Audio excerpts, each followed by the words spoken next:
Yes. Yes. Kung sa mga maiinit na issue at usapin dito po sa ating bansang Pilipinas, kayo pag-upo po ninyo bilang isa sa magiging party list at kinatawan na rin po ng Kongreso, ano pong stand po natin dito po sa issue usapin tungkol sa flood control project sa ating bansa?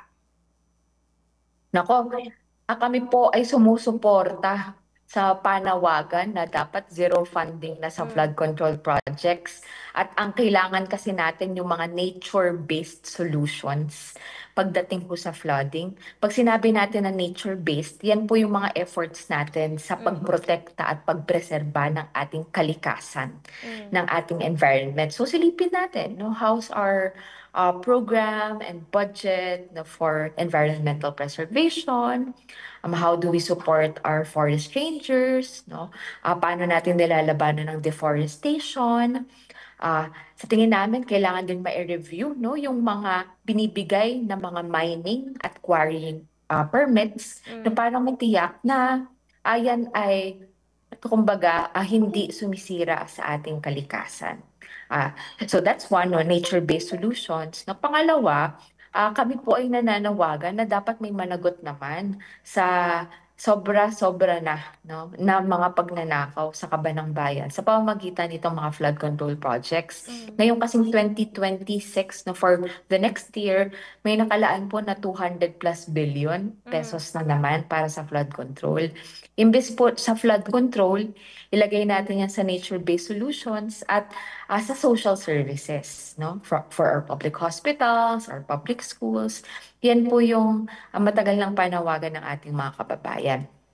Pangatlo, dapat po talaga may managot. Ayan, kaya ang panawagan nga ng taong bayan, dapat makulong po, no, itong mga walang tahasan na nagnanakaw ng ating mga pampublikong pondo. Kasi ang ninanakaw niya, hindi lang naman usapin po ng pondo, pero ang ninanakaw dyan, yung kalidad na edukasyon, di ba?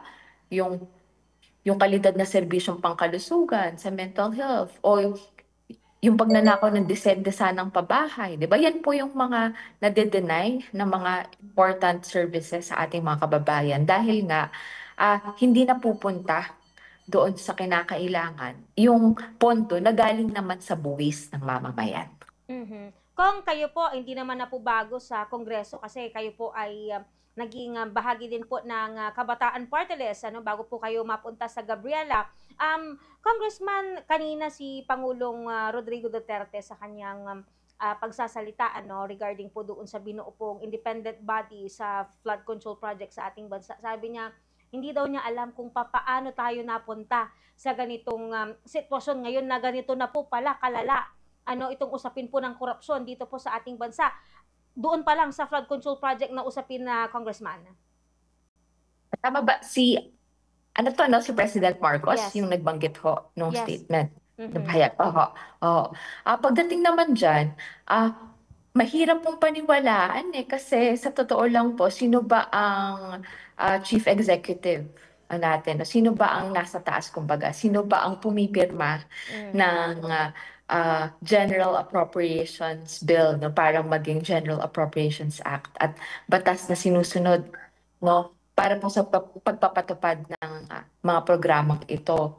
At siya din po ang namumuno doon sa ating executive branch, no, na ang task to implement the all these public programs and funding. No, kaya po sa atin, no, kasama po sa dapat na nagawin din accountable ang president, no, at lahat po ng sangkot, no, dito sa flood control project. So they really had to do their part, no.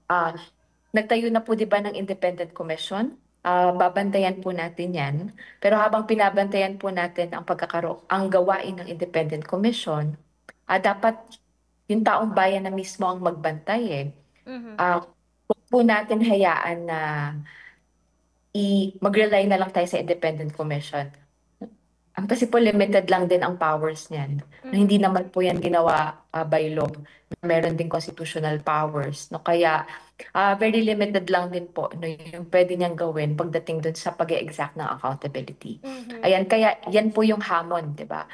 Sa mula sa Malacanang, sa congressman yan o sa Senado, ang panawagan po namin. Lahat ng dapat managot sa korupsyon ay dapat managot.